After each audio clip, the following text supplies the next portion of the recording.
नमस्कार दोस्तों, कानून की किताब यूट्यूब चैनल के इस नए एक्सप्लेनर में आप सभी का बहुत बहुत स्वागत है। पूरे उत्साह के साथ आज के सेशन में हम एक बेहद महत्वपूर्ण विषय पर चर्चा करने जा रहे हैं और वो है the specific relief act 1963। The specific relief act 1963। चलिए इसमें गहराई से गोता लगाते हैं, लेकिन आगे बढ़ने से पहले जुडिशरी और एलएलबी एग्जाम्स की तैयारी करने वाले सभी उम्मीदवारों के लिए एक रिमाइंडर। यह वीडियो विशेष रूप से कानून की किताब चैनल के लिए बनाया गया है, तो इस वीडियो को लाइक करें और चैनल को सब्सक्राइब जरूर करें ताकि ऐसे ही बेहतरीन एजुकेशनल कंटेंट आपको निरंतर मिलते रहें। तो इस बेयर एक्ट के ढांचे को अगर हम समझें तो इसके 6 मुख्य स्तंभ हैं। पहला, स्पेसिफिक रिलीफ का परिचय। दूसरा, पोजेशन यानी कब्जे की रिकवरी। तीसरा, स्पेसिफिक परफॉर्मेंस। चौथा, रिसिजन और कैंसिलेशन। पांचवां, डिक्लेरेटरी डिक्री। और छठा, प्रिवेंटिव रिलीफ और इंजंक्शन। एग्जाम्स में सफलता पाने के लिए इस इंडेक्स फ्रेमवर्क को दिमाग में बिठा लेना बिल्कुल आवश्यक है। चलिए बिना समय गंवाएं इसके पहले भाग यानी प्रारंभिक प्रावधानों पर आते हैं। किसी भी कानून को गहराई से समझने के लिए उसकी बुनियादी परिभाषाओं को समझना सबसे जरूरी होता है, क्योंकि यही पूरे एक्ट के लिए एक मजबूत मंच तैयार करती हैं। सेक्शन 2 की 2 सबसे महत्वपूर्ण परिभाषाओं को डिकोड करना बहुत आवश्यक है। पहला शब्द है ऑब्लिगेशन, जिसका सीधा सा मतलब है कानून द्वारा लागू करने योग्य हर एक कर्तव्य। और दूसरा है सेटलमेंट, जो एक ऐसा इंस्ट्रूमेंट है जो किसी संपत्ति में क्रमिक हितों यानी सक्सेसिव इंटरेस्ट्स के डेवोल्यूशन को निपटाता है। प्रीलिम्स एग्जाम्स में ये दोनों ही कॉन्सेप्ट्स बार बार पूछे जाते हैं, इसलिए इन्हें अच्छे से याद रखिएगा। इसके बाद सेक्शन 4 का मूल नियम आता है, जो इस पूरे एक्ट की जान है। स्पेसिफिक रिलीफ सिर्फ और सिर्फ व्यक्तिगत नागरिक अधिकारों यानी इंडिविजुअल सिविल राइट्स को लागू करने के लिए दिया जाता है, किसी दंड कानून या पीनल लॉ को लागू करने के लिए नहीं। अदालत की शक्ति यहाँ केवल सिविल रेमेडीज तक ही सीमित है। ये बात हमेशा ध्यान में रखी जानी चाहिए। चलिए अब आगे बढ़ते हैं चैप्टर 1 की ओर। ये चैप्टर संपत्ति के पोजेशन यानी कब्जे की रिकवरी पर पूरी तरह से केंद्रित है, चाहे वो अचल संपत्ति हो या चल संपत्ति। रिकवरी के लिए सेक्शन 5 और सेक्शन 6 के बीच का अंतर समझना बहुत ही जरूरी है। सेक्शन 5 स्पष्ट रूप से टाइटल के आधार पर रिकवरी की बात करता है, जो सीधे सीपीसी की प्रक्रिया का पालन करता है। वहीं सेक्शन 6 उन लोगों के लिए है जिन्हें बिना उनकी सहमति के बेदखल कर दिया गया हो। इसमें सबसे कैची पॉइंट ये है कि सेक्शन 6 के तहत केस बेदखली के ठीक 6 महीने के भीतर फाइल होना चाहिए। और याद रहे, ये मुकदमा सरकार के खिलाफ कभी नहीं लाया जा सकता। ठीक इसी तरह चल संपत्ति यानी मूवेबल प्रॉपर्टी के लिए सेक्शन 7 और 8 की तुलना करते हैं। सेक्शन 7 सीपीसी के माध्यम से रिकवरी की अनुमति देता है, लेकिन सेक्शन 8 उन लोगों की जिम्मेदारी तय करता है जो मालिक तो नहीं है लेकिन संपत्ति उनके कब्जे में है, जैसे कोई एजेंट या ट्रस्टी।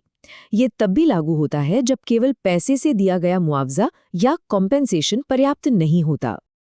अब हम इस एक्ट के बिल्कुल मुख्य भाग यानी चैप्टर 2 में प्रवेश करते हैं, स्पेसिफिक परफॉर्मेंस ऑफ कॉन्ट्रैक्ट्स। ये वो अहम हिस्सा है जो ये तय करता है कि अदालत कब किसी पार्टी को अपने कॉन्ट्रैक्ट के वादों को पूरा करने के लिए कानूनी रूप से मजबूर कर सकती है। आइए सेक्शन 10 और सेक्शन 12 को जरा ध्यान से देखें। सेक्शन 10 का सामान्य नियम ये है कि कॉन्ट्रैक्ट का स्पेसिफिक परफॉर्मेंस अदालत द्वारा लागू किया जाएगा, लेकिन ये सेक्शन 11, 14 और 16 के अधीन है। वहीं सेक्शन 12 का सामान्य नियम कहता है कि कॉन्ट्रैक्ट के किसी एक हिस्से यानी पार्ट परफॉर्मेंस को लागू नहीं कराया जा सकता, लेकिन इसके अपवाद भी हैं, जैसे यदि न किया जा सकने वाला हिस्सा बहुत ही छोटा है और उसकी भरपाई पैसों से आसानी से की जा सकती है, तब अदालत इसे मान सकती है। तो फिर कौन से कॉन्ट्रैक्ट स्पेसिफिकली लागू नहीं किए जा सकते?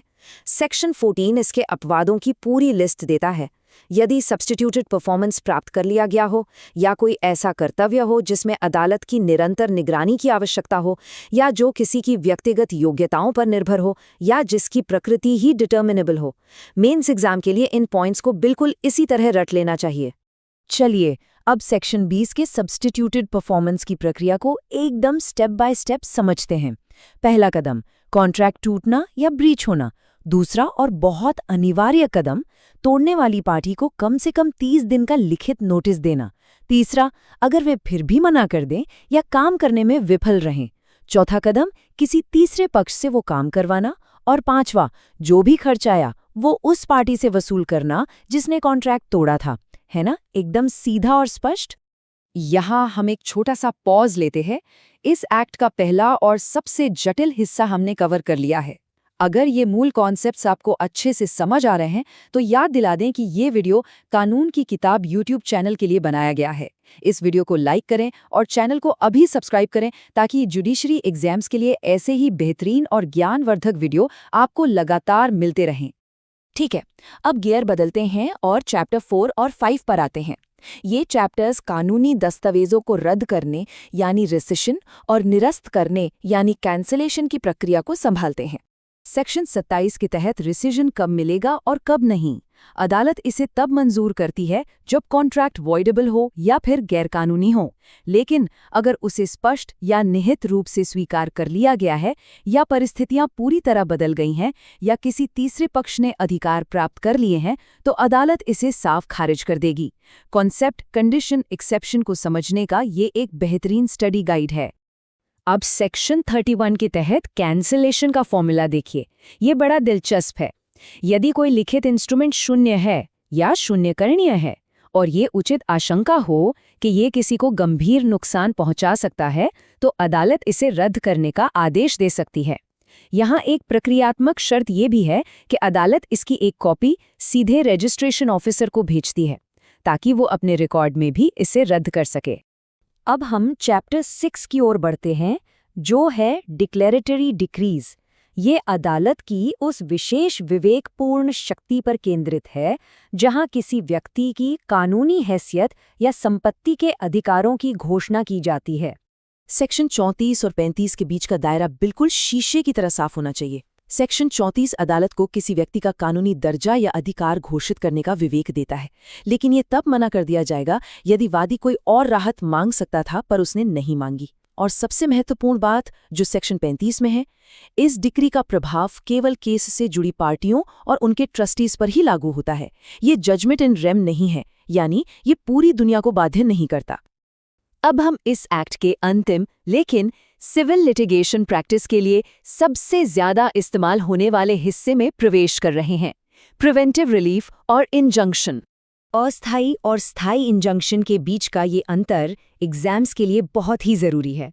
सेक्शन 37 एकदम स्पष्ट करता है कि अस्थायी इंजंक्शन किसी विशेष समय तक या अदालत के अगले आदेश तक ही जारी रहता है और इसे पूरी तरह सीपीसी द्वारा रेगुलेट किया जाता है, जबकि स्थायी इंजंक्शन यानी परपेचुअल इंजंक्शन केवल मुकदमे की मेरिट पर पूरी सुनवाई के बाद डिक्री द्वारा ही दिया जाता है। चलिए सेक्शन 38 और 39 की तुलना करते हैं। सेक्शन 38 स्थायी इंजंक्शन की बात करता है जो किसी दायित्व के उल्लंघन को रोकता है, खासकर तब जब नुकसान का आकलन करने का कोई मानक ही ना हो या जब अदालती कार्यवाहियों की बहुलता को रोकना हो। दूसरी ओर सेक्शन 39 मैंडेटरी इंजंक्शन है जो चीजों को रोकने के बजाय कुछ आवश्यक कार्यों को करने के लिए मजबूर करता है। सेक्शन 41 उन परिस्थितियों की एक बिल्कुल स्पष्ट लिस्ट देता है जहां इंजंक्शन देने से साफ साफ मना कर दिया जाता है, जैसे अगर यह किसी ऐसी न्यायिक कार्यवाही को रोकने के लिए हो जो बहुलता को ना रोकती हो, किसी लेजिस्लेटिव बॉडी में आवेदन करने से रोकने के लिए हो, किसी आपराधिक मामले को रोकने के लिए हो, या जब वादी का अपना कोई व्यक्तिगत हित ही ना हो। लॉ स्टूडेंट्स के लिए यह एक अचूक मानसिक चेकलिस्ट है कि इंजंक्शन कब बिल्कुल नहीं मिलेगा। अब अंत में सेक्शन 20A से जुड़े शेड्यूल की बात करते हैं। ये एक बहुत ही आधुनिक और महत्वपूर्ण संशोधन है। ये सुनिश्चित करता है कि अदालतें परिवहन, ऊर्जा, पानी या संचार जैसे महत्वपूर्ण राष्ट्रीय बुनियादी ढांचे से जुड़े कॉन्ट्रैक्ट्स में कोई ऐसा इंजंक्शन नहीं देंगी जो उनकी प्रगति या उनके पूरा होने में बेवजह की बाधा डाले या देरी करे। तो इस पूरे एक्ट का निष्कर्ष इसी बात पर आकर टिकता है कि विनिर्दिष्ट अनुतोष केवल व्यक्तिगत नागरिक अधिकारों को लागू करने के लिए दिया जा सकता है। सच में ये कानून नागरिक अधिकारों की रक्षा का एक अत्यंत मजबूत टूल है। उम्मीद है कि आज के इस एक्सप्लेनर का ये कानूनी विश्लेषण आपके लिए स्पष्ट और ज्ञानवर्धक रहा होगा। लेकिन इस चर्चा को समाप्त करने से पहले एक सोचने वाला सवाल, क्या भविष्य में राष्ट्रीय बुनियादी ढांचे के अलावा किन्हीं अन्य महत्वपूर्ण क्षेत्रों को भी इंजंक्शन से पूरी तरह छूट मिलनी चाहिए? ये एक विचारणीय बिंदु है। आपकी आगामी परीक्षाओं के लिए बहुत बहुत शुभकामनाएं। ये वीडियो कानून की किताब यूट्यूब चैनल के लिए बनाया गया था, तो इसे लाइक करना और चैनल को सब्सक्राइब करना बिल्कुल न भूलें। फिर मिलेंगे एक और महत्वपूर्ण कानूनी विषय के साथ।